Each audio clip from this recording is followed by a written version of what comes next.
नमस्कार मित्रों, आज तारीख है 29 नवंबर 2015 रविवार 29 नवंबर 2015 संडे। और ये जो मेरा वीडियो है वो ये अवार्ड वापसी और इंटॉलरेंस और उसके ऊपर है। तो एक बात तो देखो साफ दिख रही है कि इंटॉलरेंस जैसा कुछ इंडिया में है नहीं। मतलब थोड़ा बहुत पहले भी था, आज भी है।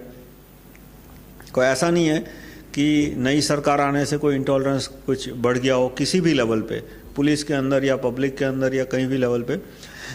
पूरा जो माहौल खड़ा हो रहा है उसका डिसएडवांटेज क्या है कि इतना यदि ढोल नगाड़ा बजेगा कि इंटॉलरेंस है, तो इंटॉलरेंस नहीं होगा तो भी जो माइनॉरिटीज़ है उनको लगने लगा कि इंटॉलरेंस बहुत ज़्यादा है, और उससे मेजॉरिटी को दबाने में भी आसान होगी। कि मतलब पहले यदि कोई कुछ बोले, जैसे पीके जैसी मूवी बनाई हिंदू धर्म को बदनाम करने के लिए, शिव को एक तरह का नीचा दिखाने के लिए, या हिंदू धर्म के देवी देवताओं को नीचा।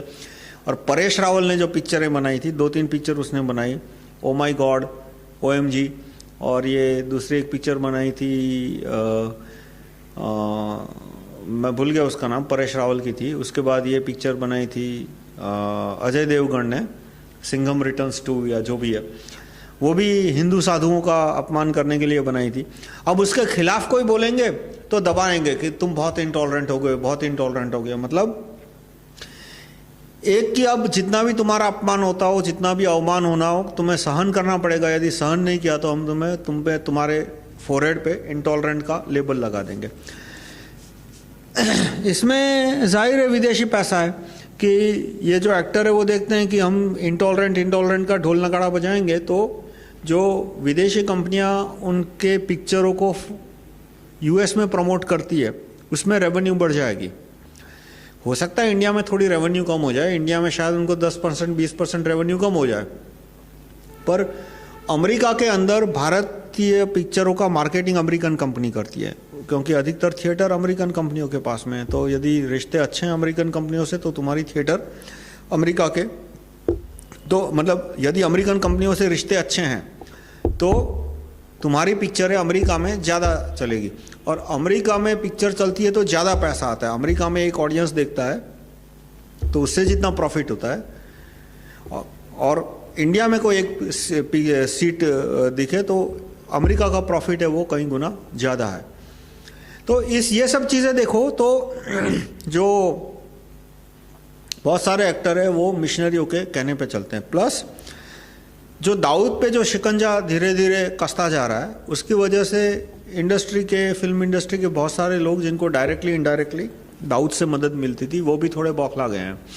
इसलिए वो भी फिर इंटॉलरेंस का ढोल नगाड़ा शुरू कर देते हैं। इंटॉलरेंस शब्द से पहले यदि किसी ने शब्द बोला इंडिया के कॉन्टेक्स्ट में तो वो ओबामा ने बोला था। ओबामा भारत में आए, उसके बाद वापस गए, उसके बाद उन्होंने कोई स्टेटमेंट इशू किया कि India should become more tolerant in religious issue, ऐसा कोई स्टेटमेंट था उनका। और उसके बाद धीरे धीरे ओबामा ने इंटॉलरेंट या टॉलरेंस वर्ड का क्या यूज़ किया, एक के बाद एक बढ़ता गया, और फिर दादरी में 2 लोग मर गए। उसके बाद उसका बड़े पैमाने पे बीजेपी में भी, जो दादरी में 2 लोग मरे, बीजेपी में भी उसका बड़े पैमाने पे प्रचार किया, क्योंकि बीजेपी को गोरक्षा के नाम पे बिहार में वोट बटोरने थे। तो बीजेपी ने भी उसका बड़ा पैमाने पे प्रचार किया, और जो पेड मीडिया थी उसने भी बड़े पैमाने पे प्रचार किया, और इस तरह से ये मुद्दा चढ़ता गया।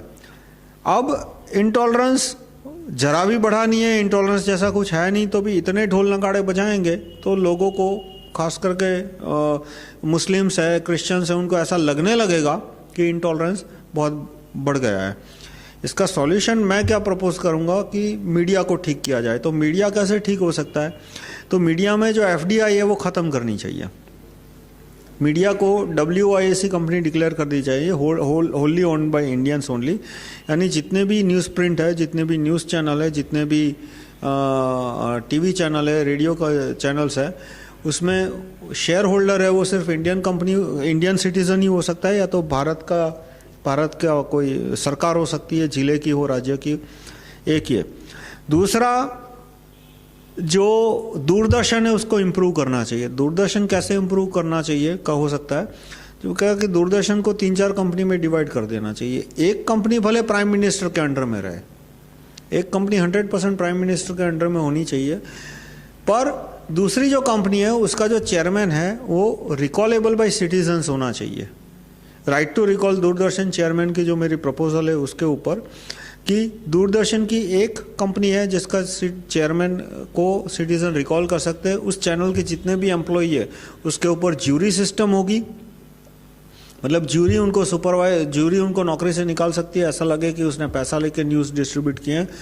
और हर एक स्टेट में भी एक चैनल होनी चाहिए जो कि आधी चीफ मिनिस्टर के अंडर, यानी कि उसको स्लॉट में डिवाइड कर दो कि भाई सुबह 9 से 12 सीएम का स्लॉट रहेगा, 12 से 3 दूसरी कंपनी का, 3 से 6 फिर से सीएम का, 6 से 9 किसी और वो जो कंपनी है उसका चेयरमैन है वो recallable by the citizens of the state, voters of the state. तो इस तरह से हर एक स्टेट की भी एक चैनल होनी चाहिए। मतलब यदि प्राइवेट कंपनी चैनल खोलती है तो कोई प्रॉब्लम नहीं है, और स्टेट गवर्नमेंट चैनल खोलती है तो पता नहीं क्या प्रॉब्लम हो जाती है लोगों को। विदेशी कंपनी आके चैनल चलाते हैं तो उनको कोई प्रॉब्लम नहीं है, एफडीआई भी इनवाइट करते हैं। और भारत की राज्य सरकार को कोई चैनल खोलना हो अपना तो वो प्रॉब्लम बन जाता है उनके लिए। तो ये गलत है, हर एक स्टेट गवर्नमेंट के पास भी अपनी चैनल होनी चाहिए। और जो डिस्ट्रिक्ट है, मेयर है, डिस्ट्रिक्ट पंचायत का हेड है, उसके पास एक चैनल होनी चाहिए जिसका सैटेलाइट ट्रांसमिशन मुमकिन नहीं है, क्योंकि वरना तो 800 चैनल 600 चैनल हो जाएगी, पर उसको ग्राउंड केबल में इंक्लूड कर सकते हैं। यानी जिन जिन के घर ग्राउंड केबल आता है वहाँ पे वो चैनल दिखेगी, और उनके चैनल के कोई अच्छे प्रोग्राम होंगे तो फिर वो सैटेलाइट कंपनी है वो भी खरीद के उसको डिस्ट्रीब्यूट कर सकती है। तो दूरदर्शन इंप्रूव होगा तो सच्चे न्यूज़ है वो तुरंत लोगों के से पहुँचना शुरू होंगे, और इससे फिर ये इंटॉलरेंस और ऐसे जो फर्जी बवाल खड़े होते हैं वो जैसे ही खड़े होंगे तुरंत दबाने में उसको आसानी होगी। जहाँ तक इंटॉलरेंस का सवाल है तो है कि भाई इंडिया में यदि इंटॉलरेंस है तो कौन इंटॉलरेंट है, पहले मुझे बताओ तो सही कौन आदमी इंटॉलरेंट है, और कैसे कह सकते हो कि वो किस बेसिस पे कहते हो वो इंटॉलरेंट है। और दूसरा कि इंटॉलरेंट यदि इंडिया है तो दूसरे देशों से कंपेयर होना चाहिए, पाकिस्तान के साथ, बांग्लादेश के साथ, अमेरिका के साथ। तो हमारे यहाँ सिटीजन है वो इंटॉलरेंट नहीं है, करप्शन है पुलिस में, कोर्ट में, उसकी वजह से क्राइम ज़्यादा है। क्राइम ज़्यादा है इसलिए एट्रोसिटी ज़्यादा है, जैसे दलितों को मंदिर में घुसने नहीं देते, तो उसमें उसका रीज़न ये नहीं है कि 90% हिंदू चाहते हैं कि दलित मंदिर में ना जाए। मैं तो कहूँगा 95% हिंदू इस तरह के छुआछूत में मानते ही नहीं है। कुछ टेम्पल के मालिक है जो अभी भी अपनी टंगड़ी ऊंची रखना चाहते हैं, तो वो क्यों अपनी टंगड़ी ऊंची रखने में सफल हो जाते हैं? क्योंकि जज उनसे पैसे लेके उनके सामने कोई एक्शन ही नहीं लेता। तो मैं कहूँगा दिखता है कि इंटॉलरेंस है। इंटॉलरेंस क्या कि भाई दलितों को मंदिर में नहीं जाने दिया, पर उसका कारण है करप्शन इन जुडिशरी। उसका कारण यह नहीं है कि अपर कास्ट के लोग इंटॉलरेंट है या तो हिंदू इंटॉलरेंट है, वो उन्होंने उनको मंदिर प्रवेश से अब कोई प्रॉब्लम नहीं है। तो इस तरह से एक एक इश्यू पे एनालाइज करना चाहिए कि पहले वो इंटॉलरेंस है या जो इफेक्ट आई वो करप्शन की वजह से है। जैसे दादरी में जो 2 लोग मरे तो जो भीड़ वहाँ पे गई थी, जिनको लगा कि भाई इन्होंने गाय का मीट काट के फ्रिज में रखा है, उन्होंने एफआईआर क्यों फाइल नहीं कराई? उन्होंने क्यों पुलिस में कंप्लेन नहीं दर्ज कराई?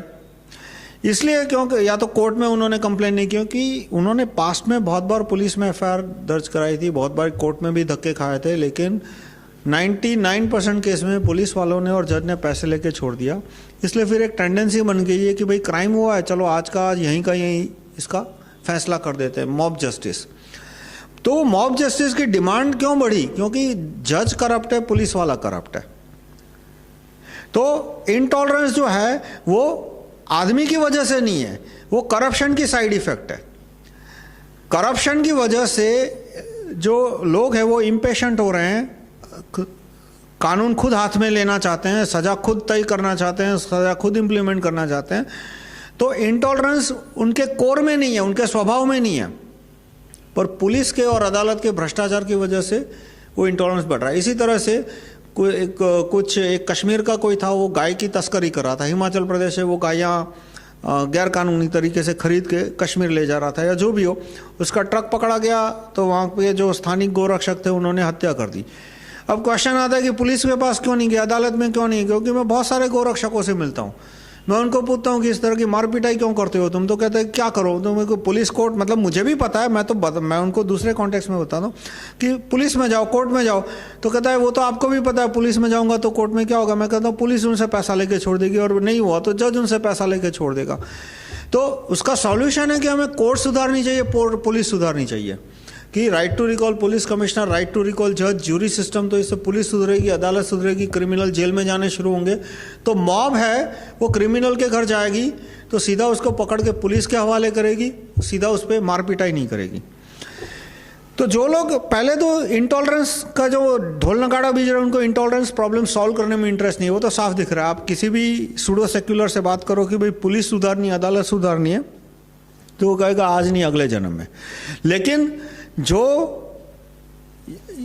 ये इस्लामिक टेररिज्म पे और गोरक्षा और गोहत्या के मुद्दे पे जो काम कर रहे हैं, आप देखना उनमें से भी 95% को कानून सुधारने में इंटरेस्ट नहीं है।